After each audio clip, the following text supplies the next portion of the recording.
Hey guys, welcome back to Plots with a Twist, where we discuss books amongst other things. And yes, we're a little late, but we're doing our wrap up, our TBR. Y'all know the drill. So let's get into it. Okay. So what you read? What you been reading? What you been reading? You want to start? I will start because I have not been reading, guys. But it's not my fault. I'm not gonna keep coming to y'all with the same sob story. I'm just a busy woman. Since when? Since forever, since the dawn of my birth. So the first thing I started reading this month but didn't finish, but I'm gonna finish, is Daisy Jones and the Six by Taylor Jenkins Reid. And that's a book that we talked about on the channel before, because we like her. We love her books. And Daisy Jones and the Six is basically like a little, it's like in the interview form, it's interviewing these band members from the 70s, and basically their rise and fall to fame. And Daisy was the front woman of the band, and it just interviews each of them. And it's a fictional story, but it just interviews each of the band members in the present time, and they talk about their experiences and how they formed or whatever. So I'm not too far into it. I'm up to the part where Billy talks about getting married to Camilla or whatever. Okay, you still know names. I know, you're right, because I'm really listening to it now. So yeah, Daisy Jones and the Six. I know everybody named Mama has probably read that book by now, but I'm late, y'all. So yeah. Okay. So boom, the first one I read, and I'm not quite finished, but I'm pretty far in. But I'm kind of disappointed. Is The Searcher by Tana French. You disappointed, child? So I'll talk about it. So The Searcher is one of her newer. So it's one of her standalones. So it's not her latest, but I think it was probably within the last 2 years. It's newish. So basically, The Searcher is about this cop who retires from the Chicago PD, and he moves to Ireland. So he moves there, retires there. He got divorced, has a grown daughter. So really just wanted to kind of return to his country boy roots, but he liked the scenery of Ireland. So very much wanted a kind of low maintenance life, but he cannot escape the thrill or trouble, I guess. So basically, he befriends this teen and helps them tries to help them find their missing brother. So yeah. So I will say for this book, it was kind of boring, y'all. So Tana is usually detail heavy, really gives you a lot to kind of build a world in your mind with. And I will say that's probably what she was trying to do. But I think because she had to build so much backstory for him and build so much to make it plausible with why he would help this, child or teen, it kind of loses some of the normal draw she has with some of her other books, because you already know they're detectives. So that's already out the way. So she can just hop into the conflict, so to speak. So that's typically what's exciting about her books, because she can immediately draw you in, and then she builds that world. But this one, she had to do so much work, it just became boring. I feel like that about The Witch Elm too. I didn't finish it, but it's a very boring book. It's hard. Yeah, it just felt like she really just was really trying to make it plausible, and you felt that she's very, very wordy and very adds a lot of context where there probably doesn't always need to be. So putting that in it was a little underwhelming for me. So yeah, I'm not gonna put it as a did not finish, because I plan to try to at least finish it since I only have a little bit left. But yeah, I'm not really excited to finish it, unfortunately. I'm such a huge Tana fan, and that one just didn't do it for me. So that was The Searcher. I'm sorry. No, I'm sorry. But yeah. Okay, what else you started and didn't finish? Thank you. I started and didn't finish. What's that book? She don't even know. The Source of Self-Regard by Toni Morrison. I started that book and have not finished it either. And I don't know if I'm going to finish it soon or not, but it is a collection of essays from Miss Morrison. That she put into a book. And yeah, it's a selection of essays, speeches, and different writings from her. And honestly, I don't know. I've started it and it's kind of like, whew, like I really couldn't get into it. The first essay that was in the book, I believe the first writing in the book is an essay. And yeah, but y'all know how I feel about Toni. I love her and I plan to read everything that she's written, but The Source of Self-Regard is just not giving what needs to be gave right now in my life at this time. So I feel like I need something with a little more entertainment and maybe like not nonfiction. So so that's another book that's starting not finished. A little too mature for you. It's just like, I'm just not in that headspace right now to be educated. Yeah. To be honest. Okay. Well, next book I read was Dominicana by Angie Cruz. Finally. But I be reading the books you tell me to read. I do too, but it just take a long time for me sometimes. Don't do that, because what was the last book you told me to read and we read and we did a review on it? Concrete Rose. But that and the one before that. The Midnight Library? Yes. Okay, I'll give you that one because we read that around the same time. But Concrete Rose took you about a few months after me. But that's not my fault. It took 80 years for the book to be available. When it came available, that's when I read it. You could have put it on hold when I told you to. I did. Anyway, I read Dominicana. I'm not going to go too much. No, I will. So if you recall Asia's quick synopsis, is about a young girl who lives in Dominican Republic, and at the age of 15 she's pretty much married off to this older man. So he basically, it's a contract between the families. He wanted her family's land, and her family wanted security, basically financially. And so she is really excited to, start a new life, move to New York with him, and just really has all these bright ideas of what her life will be. But turns out he had the wool over all of their eyes, and really her situation wasn't as it was presented. So yeah, it was, I don't want to give too much away, but basically, oh, I thought my phone was ringing, but it's right there. I don't want to give too much away, but it was just like, it was just like a messed up situation for a young girl alone without her family. So let's see. I took notes. I said, really intense, really sad, yet oddly beautiful. Like, it was really beautifully written. It was really beautifully written. Like, it flowed in a way where you really felt for this girl. You really wanted her to kind of come out of this situation. And you felt scared for her. You know what it reminded me of a little bit? If I have to the feeling, not the actual, I guess the situation too. But when you was watching Nicole Kidman's portrayal of the woman Big Little Lies, how you was just scared for her, and it felt like that reading and listening. Like you really got chills hearing about this girl's situation, and I would attribute that to the author. It was really great. It wasn't super detailed, but you just felt like you was experiencing everything with her. So yeah, I really enjoyed it. So I guess good suggestion. But that was Dominicana. Okay. What else you read? Nothing? Okay. No. Okay. So last month, of course, was Pride Month. So I tried to get some books that were LGBTQ themed. So both of the books I read, they kind of just have the LGBTQ theme in there, but it's not, of course, the primary focus. So the first one I'll talk about is, I got the book. Carry On by Rainbow Rowell. I love Rowell. I don't know why people want to say Rainbow Powell. You always say Rainbow Powell too. So it's how they write the R on it. It looked like a P in the beginning. Y'all see it? Okay, it's backwards.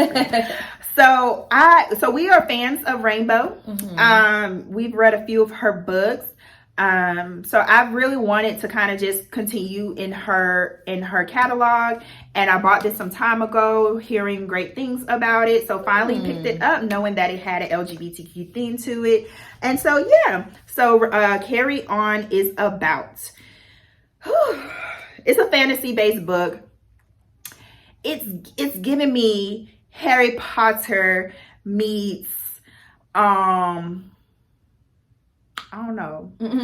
I don't even know what it means, but it's kind of like Harry Potter. I don't want to compare it to it because it's completely different, but in a way it does have some similarities. But basically it's about this magician. He's in his last year of school, and he's the quote unquote chosen one, but he still cannot control his magic. And he's one of the most powerful mages, they call them.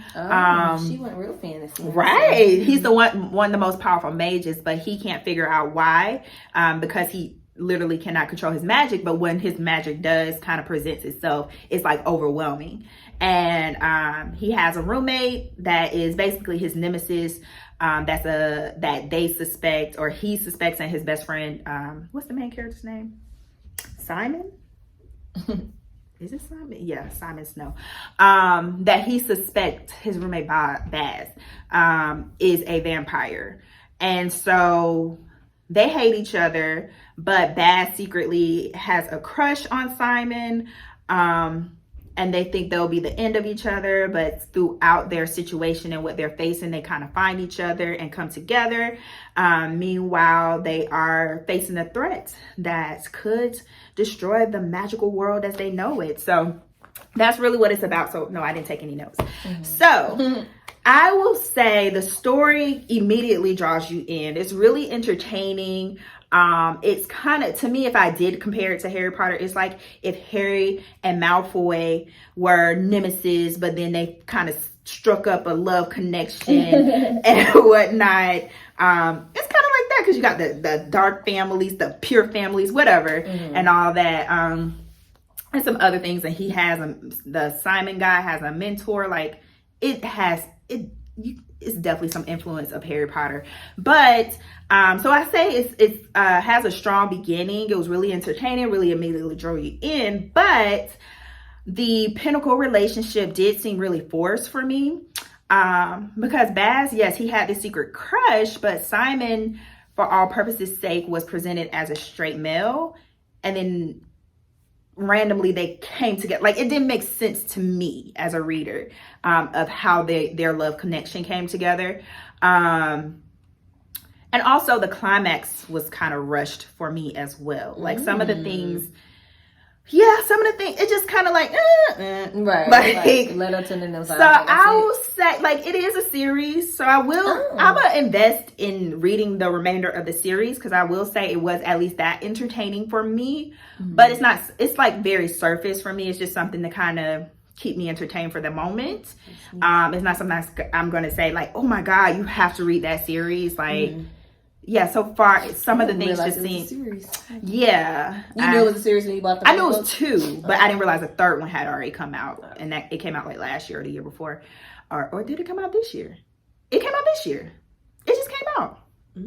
So yeah, yeah, I'll walk down that road, but I'm not really like happy to be here. It's just because, you know, hey, I'm being honest. It was good, but it wasn't great. It was straight. It was a read. So Carry On. And the last book I read, make sure I'm not missing anything off my long list of books I have here that I read.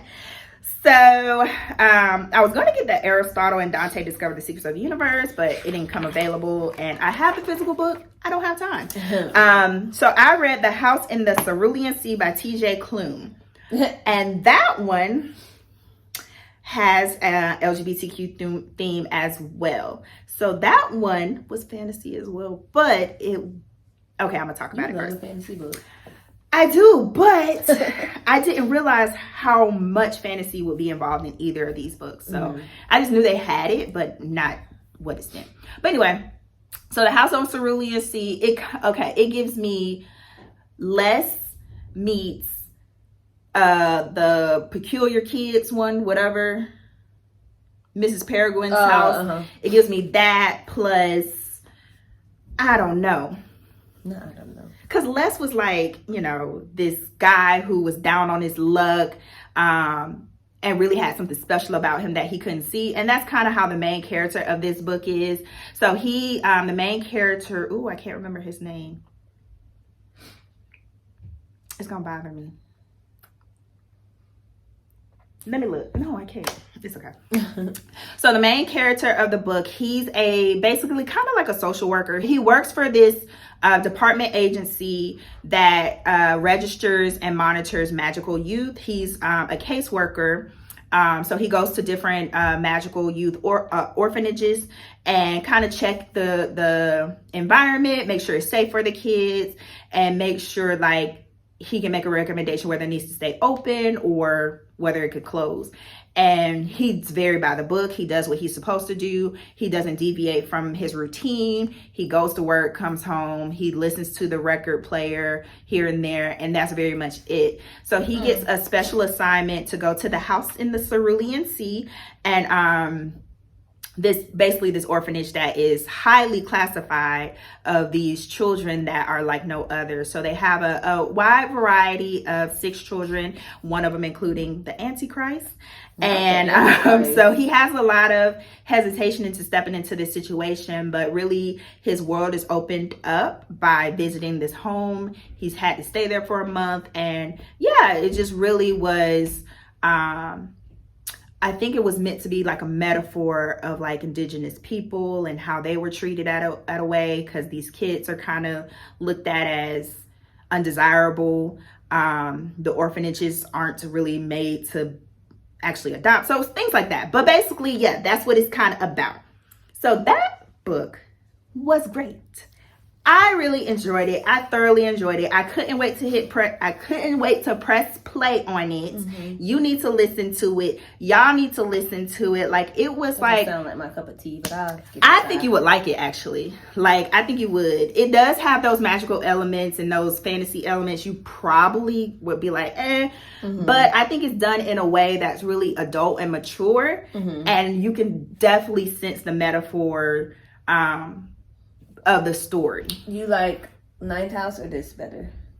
This. Okay. Like, so yeah, because this one was heartwarming. It was touching. The Ninth House was good. Even I didn't even finish it, but it was good. But it was just like a lot. I wouldn't even compare it. Like, if I had to compare it to it, it's kind of to me. This is what the best way I can kind of describe it. It's kind of like if Frederick Bachman wrote a fantasy book. Oh, wow. I feel like it gives that type of vibe, that kind of feels. Okay. Yeah. It would probably be a little bit like, it gives you that same feeling, the Midnight Library. Like it's exciting to hear, but it's also touching. Okay. But yeah, I really enjoyed it. I would highly recommend that one. I didn't know what to think about it either. I was like, oh Lord, I got another fantasy book, but I thought it was really good. Didn't have as much heavy, it wasn't as heavy like a emphasis on the LGBTQ theme, but it was definitely there. So yeah, I would highly recommend that one. I was pleasantly surprised. So that was the House in Cerulean Sea. All right, so that's it. Boom, wrap up. So what are we reading next month? That's for you to let me know, because okay, so first book I'm gonna read next month, and I know I'm gonna read it because I know it'll probably be available. Even though I have the physical book, I'm probably not gonna read the physical book because I can't right now, y'all. But it's Rich People Problems, the third and final book in the Wow, is it the final book? I know it's the final book. So yeah, as of right now. No, he has another book, but I'm talking about is Sex and Vanity. I don't know if that's part of it, but I almost got Sex and Vanity, and it had like poor reviews. Really? Yeah, but I don't think it's part of that. Okay. So yeah, basically continuing on with Nicholas Young, and I don't forgot the girl name. You got the book right now. Look at it. You don't have it. The lady. But yeah, continuing on with his family and what's going on. So yeah, y'all know I really enjoyed the first 2. So I actually have the third one. I should have read this last month, but I wasn't thinking about it. So yeah, Rich People Problems, Kevin Kwan. What you reading? Oh wow. So I posted it on IG. I've had this book for a good 3 years. For real. Really? Yeah, I got it at the book sale. I'm surprised I didn't throw it in your box. So we can check if they have those again. Yeah, we need to. But we do frequent library book sales because, of course, you get like $1.50 books. Why not? So this was one that I got from a book sale years ago. And it's just been sitting on my shelf. And I was looking at it and I was like, oh, okay, I got okay reviews. Like I went through all the books I had and made sure they were ones I would likely read. And yeah, never picked it up. But guess what made me pick it up? Netflix.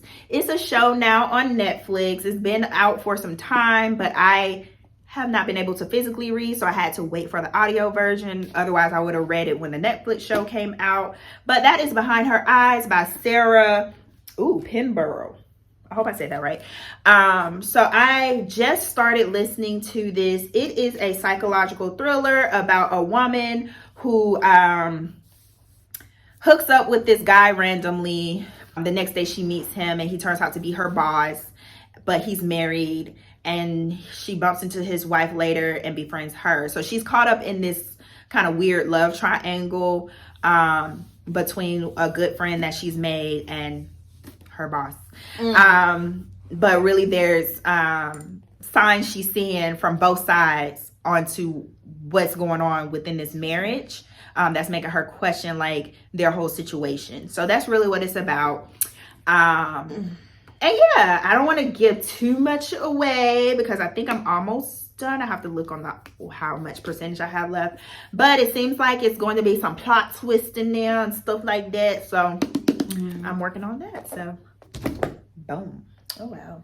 Well, I just put it on hold, but we'll see. But I saw the last episode in the show, so I know what's gonna happen. But why would you do that? Because somebody was watching it, and then you should have said her. I know, but it was good though. Even that, okay. Just that one episode, I was like, ooh. But I'm gonna watch the show. Yeah, I was gonna say we can read and do a comparison. Yes, you still got some other stuff you got. No, you still got some other stuff you gotta watch.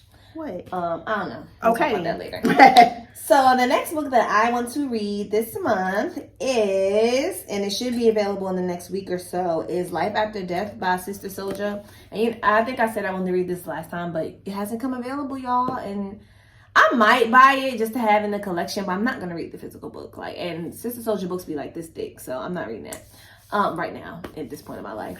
But that is like the, I don't want to say, is it the prequel? No, or is it the after? It's the sequel. It's the sequel to Coldest Winter Ever, which was all the rage when I was in high school, so which was many years ago.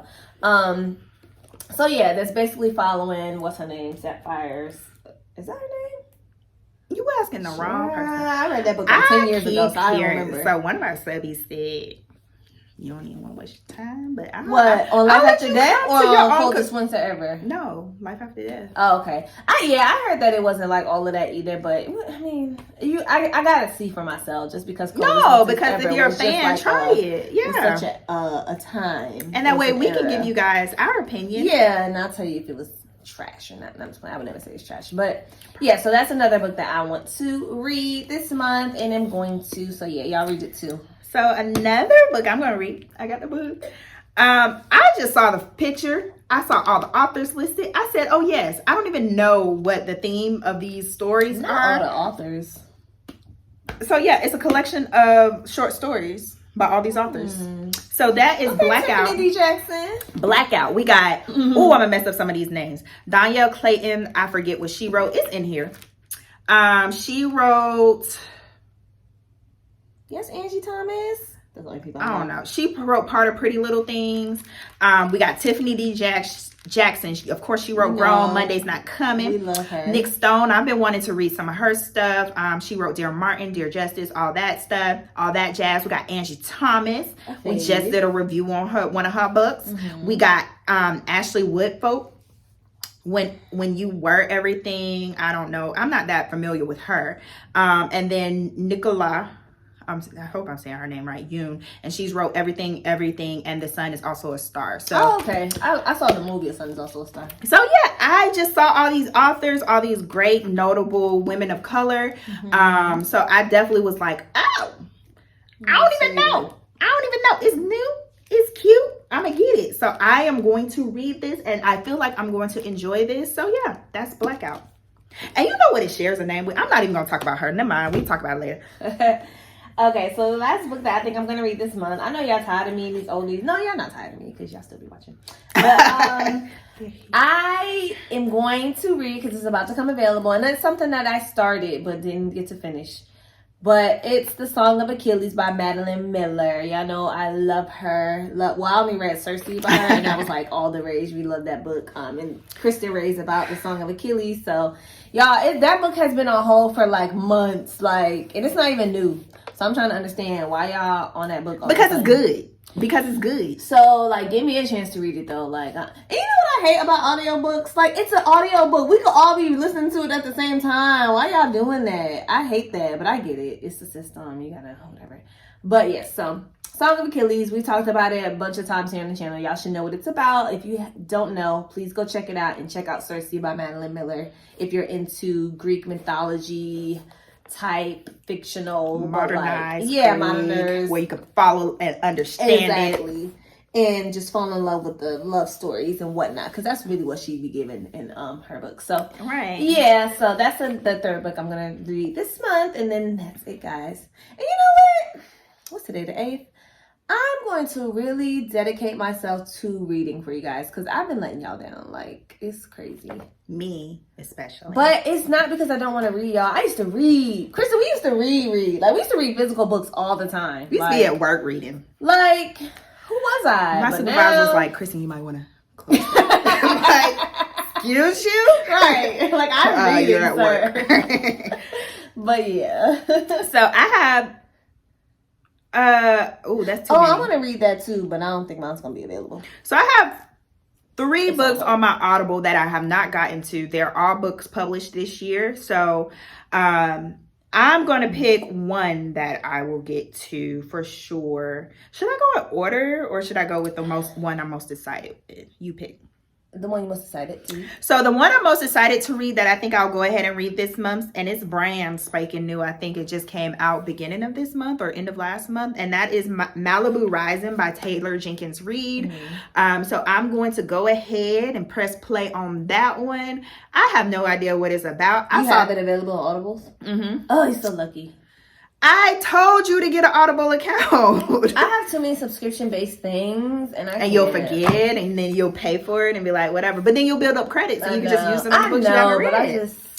So I have no idea what it's about. Not at all. Not 1 ounce. And it don't even. Malibu Rising sounds like a surfer. It gives me surfer vibes. That's fine. I don't like. I love I'm gonna read it how she switches up every single time, and it's like she takes different approaches to her stories, but she always has some type of charm and wit to her stories. So I don't know, like she's kind of like a jack of all trades a little bit. So yeah, I just saw she had a new book, and I was like, yeah, download. So got that, and then we're still reading through Boy Falling as well by Jenny Jackal. I hope I said her name. I always mess up her name, and I know it. We were gifted that copy, so we will have some information on that coming soon as well. Yes. And that should be it. I got 2 other books. If I get to them, I'll talk about them in the wrap up. I'm trying to. I told you I've been binging books lately. I just put them on 2 times speed and just play. I put on my headphones. I like listening to them too fast, like I got to start it a little bit slower, and then I speed it up. Once you get into the story, and then I'll put on, like yesterday I was cleaning. I put on my headphones, and I was just cleaning up, just listening to my books. So, all right, let us know what you guys are reading. Yes, what's some new books out, y'all? Give us the tea. What's in the book world? Right, besides that, it's on Goodreads. We keep up with our Goodreads. They have a recent release. I'll speak for myself. I keep up with anticipated books, the authors that I like, and that's what I read. I don't be looking at like just what's out, because whatever. Anywho, let us know any thoughts on any of the books we've mentioned here today. Like this video, subscribe, ring the bell, and we'll see you next time. Bye.